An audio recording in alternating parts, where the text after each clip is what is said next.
June 7th, 2025. Welcome to This Week in Waukesha, the podcast series, podcast number 2. I remain your host, Don Brown, coming to you from the office of former Alderman downtown, the Alderman Don Paul Brown. I don't know why I'm struggling with my own name today, Max or Janie, but yeah, the office of former Alderman Don Paul Brown here in downtown in the Work Hub Studios, home of Wisco Mary. I am joined by my extraordinary producer, Max Martinson, all the way down at the WAUK radio studios in Radio Park on Victory Avenue.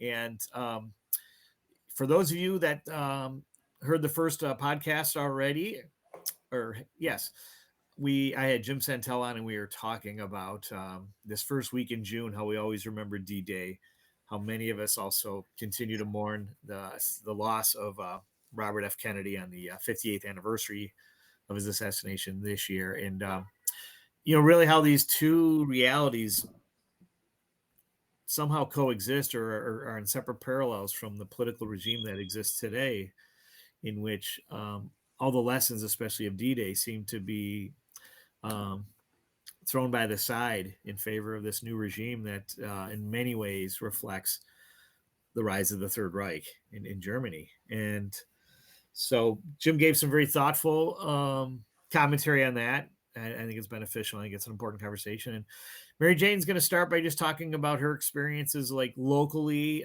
some remembrances she has. Go ahead, Mary Jane. Hi, good morning, everybody, or good day. In Waukesha, as you know, last night we celebrated our very first Friday Night Live, which we all look to as Waukesha's first day of summer. People are in the streets, they're enjoying music at the designated areas. They can eat and they can drink, but it's a reunion of types. Growing up in Waukesha, I know many of the families, both the Hispanic families and just every other nationality. We still had pockets of neighborhoods, but we love just the camaraderie when we get downtown Waukesha on a Friday Night Live, especially the first one. From there, today on Saturdays, they have the farmers market, another opportunity to meet with your community people. And then, as you had mentioned earlier in your podcast, that the festivals and the ongoing events that are happening, I'm doing tomorrow a Bloody Mary tent and posting at a fundraiser for Heroes for Vets, or Hogs for Heroes. That's where Hogs it for is. Heroes, yeah. It is in Okachi, but as you know, we're just right at the edge of Lake Country here in Waukesha, and we're very fortunate to have all these beautiful, pristine lakes that we can enjoy during the summer months. Coming back downtown, there's always so many things happening. Today's paper on the front page was the Mia's Italian restaurant, where Bo Blask, who is the owner, which is the next generation of entrepreneurs, and we've talked about that in the past. Yep. We do have a good handful of 20-somethings, maybe even close to 30-year-olds that are now being in business in our wonderful downtown Waukesha. And I think it's our job to help them and bring them up, be their role models, that type of stuff, as we make changes in our own lives and our own careers, and use that experience to help others, because that's our history, Don, isn't that? Yep. Well said. Yeah.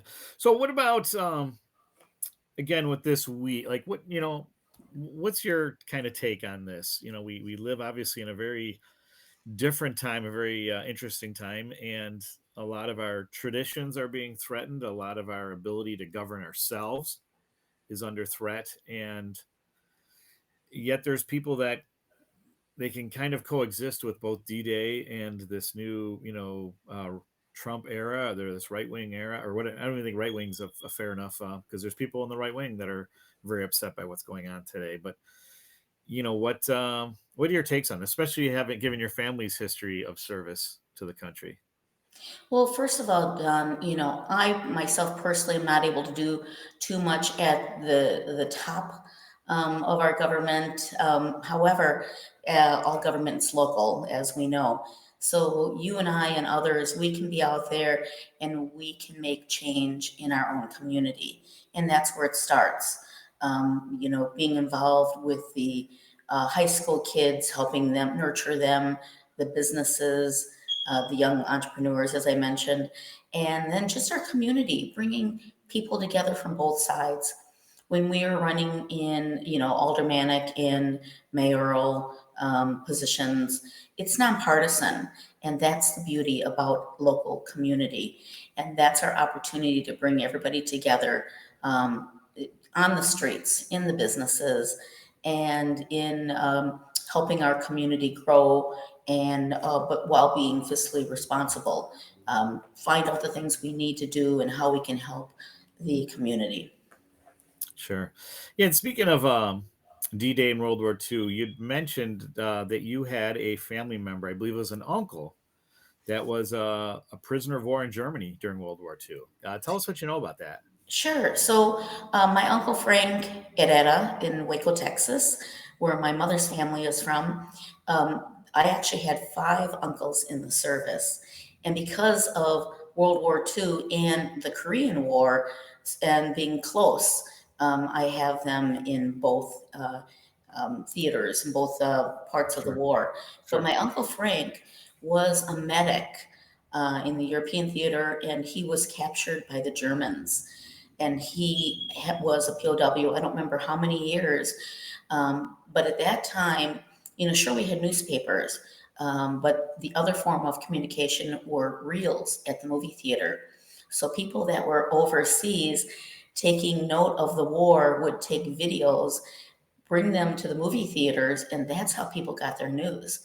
hmm, So one of my grandmother's friends said, "We thought we saw your son on one of the reels."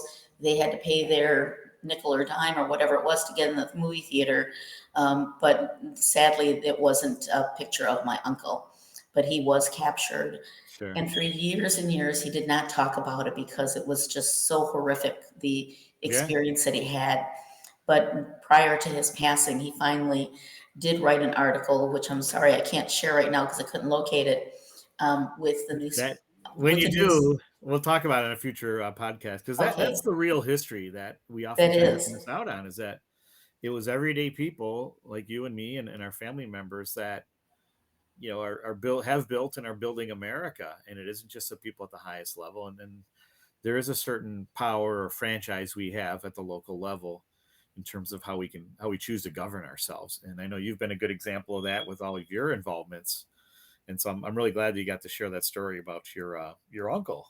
Thank So you. yeah, and so moving forward and talking about what's going on in downtown Waukesha, which you're my ears to the rail on that. Um, you mentioned it was a great write up about me. Is there something? There's something else involved. They're involved in too that where they may be utilizing some grant funds. Oh, yes. So I always am in close communication, and I find ways to help small businesses just create an awareness. They're not my programs, but I Sure. do follow them. I read up on them.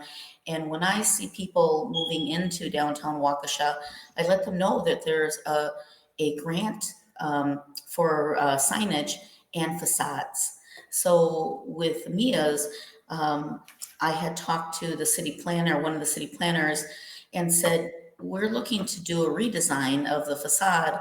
And so we work together.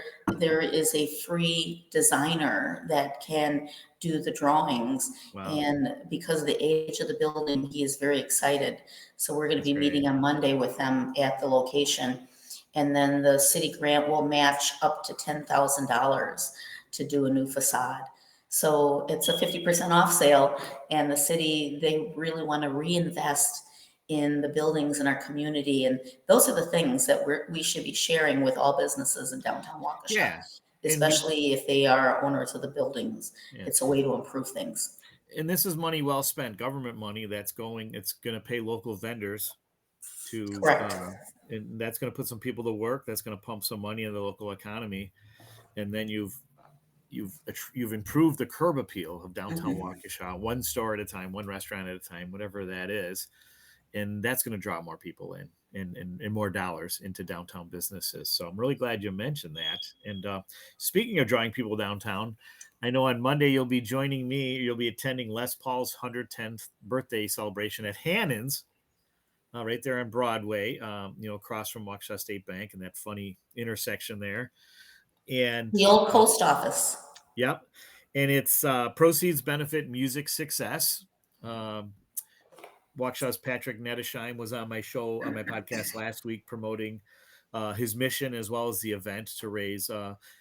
It's free to get in too. There's like 4 great bands playing, and then there's free admission. But goodwill donations of cash or instruments. If you have an old instrument, it doesn't have to be a guitar either. But the music success mission is free guitars, and free guitar lessons to vets, first responders, anybody from anywhere that's dealing with any kind of trauma, especially PTSD.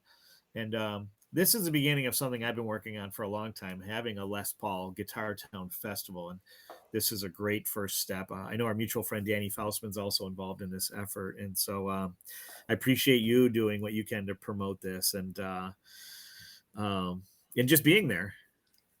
Well, again, it's a community event, so we really should be there and let others know, especially through your podcast and through the websites and the Facebook pages. So spreading the word will really help promote this event and Sure. Les Paul and the music community. Sounds great. So tell us about the inaugural offering of Friday Night Live 2025. What happened last night? Give us some nuggets here of that'll people should know about. Well, first of all, just think about it. Every single Friday night, we shut down the streets in Waukesha and we have an impromptu festival. I don't know other cities that do that every Friday like we do. And Yeah. so I mean, it's there's very the, contrarian from a business standpoint because Friday night's a peak night for a lot of people, but for Waukesha, it's a different experience. It brings more people in. Yeah, go exactly. ahead. Yeah. So it's a mini festival and lots of good local music. We are Guitar City, and you talk about Danny Faustman. There's so many different musicians that are in Waukesha or from Waukesha Yeah. that just love to come and have their music. Sure. It's just really amazing thing that somebody started a number of years ago. Yeah. Who are some of the bands that played last night, or at least like genres? If you Oh, can't you're going remember to the call band me name. out on that. Yeah. I know that Ian Abramson, he plays, I forget what the name of his, something bees. Okay. So I really can't tell you, Don, but there That's okay. is But listed what's the on the genre? Friday Night Live. Pardon me? What's the genre? What kind of music does Ian's band play? Um, Basically, not punk, but just really exciting, just a lot of hip hopping music. I shouldn't even say that. It's just a very nice band. Very eclectic, right? Or you Yes, could thank say, yeah, you. but an interesting genre of rock and roll, right? That it sounds like it's combining hip hop and punk or new wave or other elements, or am I kind of I should stepping say out it's there? a lot of energy music. So I Good, haven't, great, I was inside yeah. listening from there, helping out a little bit. And And what? then I walk Yeah. around. For me, it's a huge reunion of meeting Well, people sure, with but music in the I sorry, background. I want to focus on the music for a second. And I apologize for putting you Sure. on the spot, but like, was there? I know in the past there's been like country bands there and heavy metal bands. Was it still pretty like a good eclectic mix of Oh, entertainment? yes, Yeah, yes. good And what deal. I understood, and I'm not, I can't verify this, but over at the Idyllic Bubble Tea, supposedly they have the very first disc jockey. Oh, Instead of a cool. live band, they had a disc jockey. I So, was thinking about that on my way into your office. Sorry for cutting mhm. you off. As I drove past Bubble Tea, and like it would be neat to have Friday Night Live spill over into the alleys, into those little businesses, especially something as unique as Bubble Tea, and find a way to draw visitors in. Um, like as long as Main Street's closed, like just inviting people to really step out into the different parts of downtown that are growing, that are popping up now. So I'm actually looking at the website right now. So sound therapy, I've heard many, many times. I really like them. People's Park had Block Party. Nice, Mia's had the Red Hots. That's what it is. nice. And then Say What You Mean is over at the Vinyl Vault Records. And Emily Good. Grunsfelder Music, I personally know her. Yeah. She's really great. Where did Emily play at? Was that at She was Vine? at the gelato, at the Oh, Divino cool. Gelato. Good. Good Just think deal. about that. We have ice cream and gelato downtown Waukesha. Yeah. They're right across from And each other. yep, and it was Yeah. Boba Beats Bash. That's what was at the Idyllic. Okay. And at the Salty Toad, Wilson Family Band. Now, the owner manager over at Salty Toad, I know also sings. So she Okay. comes out and does her encore, or at least she did in the past. I don't know if she did this time. So again, just revving it up in the community with beautiful sound. Yeah. Oh, and not to, and also to mention, Tribute Tuesday starts this week Oh, that's right. over at Cutler Hey, Park. before I forget too, did Hannon's have a band like they have in the past? Because Hannon's Yes, is hosting the birthday that's party, sound so therapy, yeah, and okay. sound therapy is a regular there. Sounds great.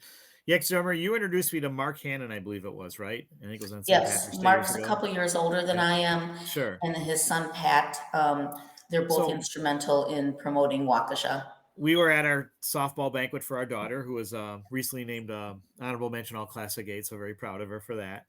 And but I was pumping up the event to other parents, Waukesha parents, about coming, and one parent knows the Hannons really well, goes back, kind of 2 generations, and I was telling him about the last band it's called Working Man's Dead. It's a Grateful Dead cover band that's playing Monday Nice. night, and this guy, I forget which what the father's name was, but he went to Mark see. Hannon is the No, father. the Oh, softball dad. So I okay. apologize. I mean, he probably wants to be anonymous anyway. But he went to see the Grateful Dead somewhere in Milwaukee years ago, and he's just settling in. He looks next to him, like is either sitting next to him or behind him was Pat Hannon, and they're like I said, they were friends from high school and everything. And he said it was just great. He'd mentioned that the Hannons were big music lovers and and one of them, at least a couple of them, are Deadheads too. And so it's neat, and that's why I love that I know you and just all these people in Waukesha.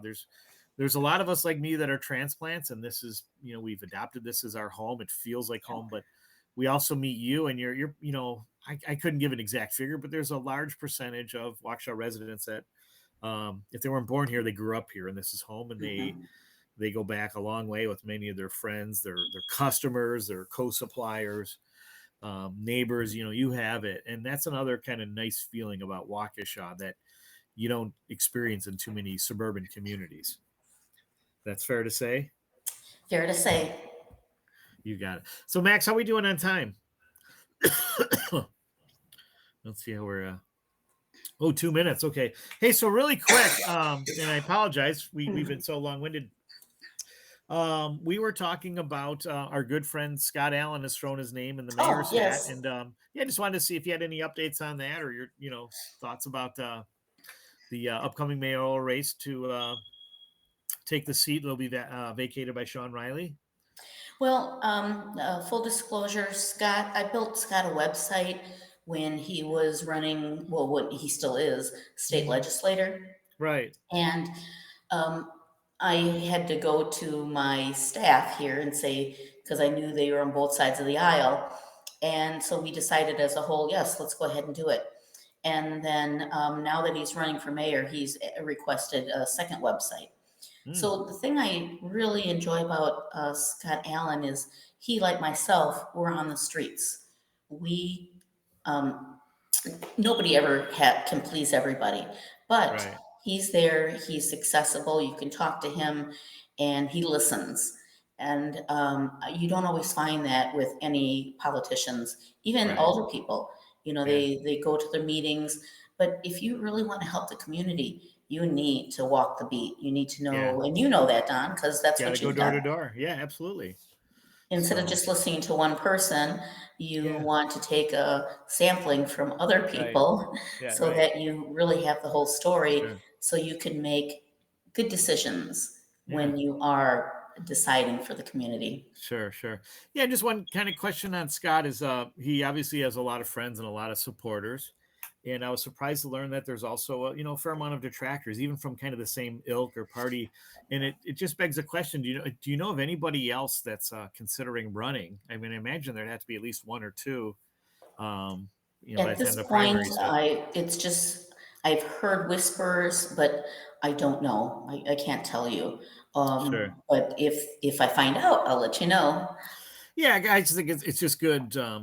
It's good for our local politics that we have other people stepping up, and because it makes for good debate, and it makes for good process and involvement. And so I I mean, I of course wish Scott well. He's a friend, but certainly I want to see some good competition in there. And Max Oh, has given yes. me the stink eye, so it's time to close this up. But Mary Jane Sanchez of Work Hub and Wisco Mary, thanks so much for joining and sharing what's going on downtown today, as well as your reflections on what's going on in our reality and our history. And I want to thank Max again for his enduring patience.